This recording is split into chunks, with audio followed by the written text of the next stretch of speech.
ইরানের পররাষ্ট্রমন্ত্রী আব্বাস আরাগচি জানিয়েছেন, তেহরান যুক্তরাষ্ট্রের সঙ্গে পরমাণু বা ক্ষেপণাস্ত্র কর্মসূচি নিয়ে সরাসরি আলোচনায় যেতে চায় না। তিনি স্পষ্টভাবে বলেছেন, ইসলামী প্রজাতন্ত্র কখনোই ইউরেনিয়াম সমৃদ্ধকরণের ক্ষমতা ত্যাগ করবে না। এক প্রতিবেদনে এ খবর দিয়েছে টাইমস অফ ইসরায়েল। কাতার ভিত্তিক সংবাদ মাধ্যম আল জাজিরাকে দেওয়া এক সাক্ষাৎকারে আরাগচি বলেন, আমরা আমাদের ক্ষেপণাস্ত্র কর্মসূচি নিয়ে আলোচনা করব না। কোনো বুদ্ধিমান রাষ্ট্র নিজেকে নিরস্ত্র করে না। আমরা ইউরেনিয়াম সমৃদ্ধকরণ বন্ধ করতে পারি না, যা যুদ্ধের মাধ্যমে সম্ভব নয়, তা রাজনীতিতেও সম্ভব নয়। যুক্তরাষ্ট্রের সঙ্গে সরাসরি আলোচনার ইচ্ছা নেই, তবে পরোক্ষ আলোচনার মাধ্যমে সমঝোতায় পৌঁছানো সম্ভব। ইরানের পররাষ্ট্রমন্ত্রী আরও বলেন, তেহরান পরমাণু কর্মসূচি নিয়ে আন্তর্জাতিক উদ্বেগ দূর করতে আলোচনায় প্রস্তুত এবং তাদের কর্মসূচি সম্পূর্ণ শান্তিপূর্ণ। একটি ন্যায্য চুক্তি সম্ভব, তবে ওয়াশিংটন যে শর্তগুলো দিয়েছে তা অগ্রহণযোগ্য ও অবাস্তব বলেন তিনি।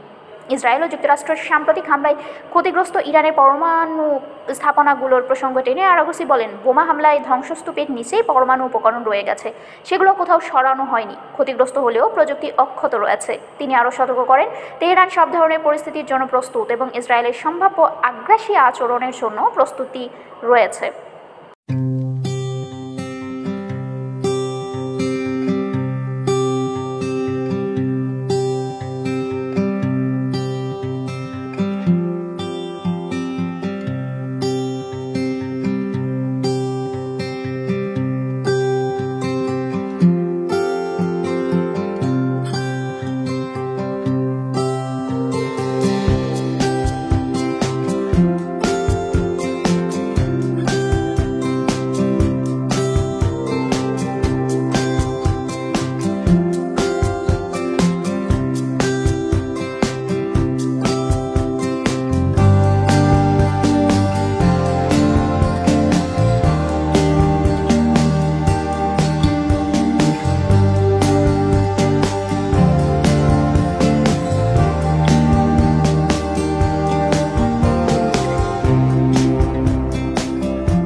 শারমিন শিমু, বরেন্দ্র টেলিভিশন।